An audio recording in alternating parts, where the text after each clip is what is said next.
Radhe Radhe guys, welcome back to my YouTube channel. तो कैसे हो आप सब भी? आई होप कि आप सब बहुत अच्छे होंगे।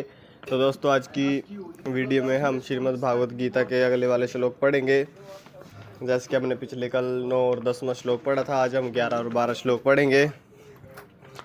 तो गाइस, आपने भी डेली पढ़ने हैं, तो अभी चलते हैं हम वीडियो की तरफ। सबसे पहले हम वीडियो में भगवान श्री विष्णु जी का ध्यान कर लेते हैं, जैसे कि हर रोज़ करते हैं। वो श्लोक को पढ़ते हैं, बहुत ही अच्छा श्लोक है, तो आपने भी इसका पारायण करना है। शांताकारं भुजगशयनं पद्मनाभं सुरेशं विश्वाधारं गगनसदृशं मेघवर्णं शुभांगं लक्ष्मीकान्तं कमलनयनं योगिभिर्ध्यानगम्यं वन्दे विष्णुं भवभयहरं सर्वलोकैकनाथं। तो दोस्तों, इसका अर्थ मैंने बताया है पिछली वीडियो में, आप उसको पढ़ सकते हो और सुन सकते हो, और बाकी मैंने इस डिटेल में लिखा भी है। वीडियो को स्टॉप करके आप इसको पढ़ सकते हो। तो अभी चलते हैं हम श्लोकों की तरफ। आज हम अगले वाले श्लोक पढ़ेंगे। तो आज बहुत कुछ सीखने को मिल रहा है। कल हमने क्या सीखा था, अभी थोड़ा सा उसका रिवाइज कर लेते हैं। तो दोस्तों, कल हमने सीखा था कि जो कर्म हम भगवान के लिए और लोक कल्याण के लिए यज्ञ की भावना से किए जाते हैं, वे बंधन नहीं बनते। केवल अपने स्वार्थ के लिए किए गए कर्म, मतलब अपने लिए जो बंदा करता है वो दूसरों के लिए नहीं सोचता है, वो बंधन में बनता है, उसका बंधन बनता है उन कर्मों का। तो गाइस, इसलिए हमें सभी के लिए सोचना चाहिए, हमें स्वार्थ कर्म नहीं करने चाहिए अपने लिए। तो इसलिए बिना फल की चिंता से हमें कर्म करना चाहिए। और सृष्टि के आरंभ में जब ब्रह्मा जी ने मनुष्य को बनाया, तो अच्छे कर्मों के लिए और सहयोग करने के लिए भावना से बनाया था। तो और कहा था कि अगर तुम इसी मार्ग पर चलोगे तो तुम्हारा कल्याण होगा, उन्नति होगी। तो गाइस, इस तरह से हमने 2 श्लोक पढ़े थे। आज हम अगले वाले श्लोक पढ़ेंगे, 11वां और 12वां। तो अभी चलते हैं।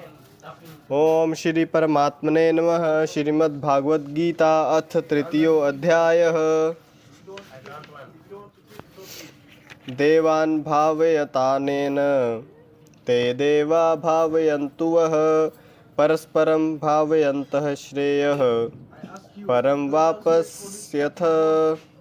अर्थात यज्ञ अर्थात निस्वार्थ कर्म के द्वारा देवता मतलब गाइस प्रकृति की शक्तियों का पोषण करो, और वे तुम्हारा पोषण करेंगी। इस प्रकार एक दूसरे की सहायता करते हुए सभी का कल्याण और उन्नति होगी। तो दोस्तों, इस श्लोक में बताया गया है कि यज्ञ मीन्स निस्वार्थ भाव से कर्म करना, और देवता मीन्स इसमें देवता को लिए है। जैसे हमारी प्रकृति है, पेड़ पौधे हैं, प्रकृति में जो भी चीज़ें आती है, प्राकृतिक चीज़ें, उनकी शक्तियाँ, मतलब जो हमें देती है, उनसे हमारा पोषण होगा, और हम उनकी सेवा करें, प्राकृतिक चीज़ों की सेवा करें। जैसे पेड़ पौधे आ गए हमारे, तो जैसे अगर हम उनकी सेवा करेंगे तो वही हमें बहुत कुछ देगी, हमारी भी उन्नति होगी और उनके भी उन्नति होगी। उनका पोषण करेंगे हम तब भी हमारा पोषण होगा। तो यही बताया गया है इस श्लोक में कि इस प्रकार एक दूसरे की सहायता करते हुए सभी का कल्याण और उन्नति होगी। तो चलते दूसरे श्लोक की तरफ। इष्टान भोगान ही वा देवा दास्यन्ते यज्ञ भावितः तैर्दत्तान प्रदायेभ्यो यो भुंजते स्तेन एव सह। अर्थात यज्ञ से प्रसन्न होकर देवता मतलब गाइस प्राकृतिक चीज़ें तुम्हें आवश्यक सुख सुविधाएं देंगे। लेकिन जो व्यक्ति ईश्वर और समाज का हिंसा लुटाए बिना स्वयं उपभोग करता है, वह चोरी करने वाले के समान है।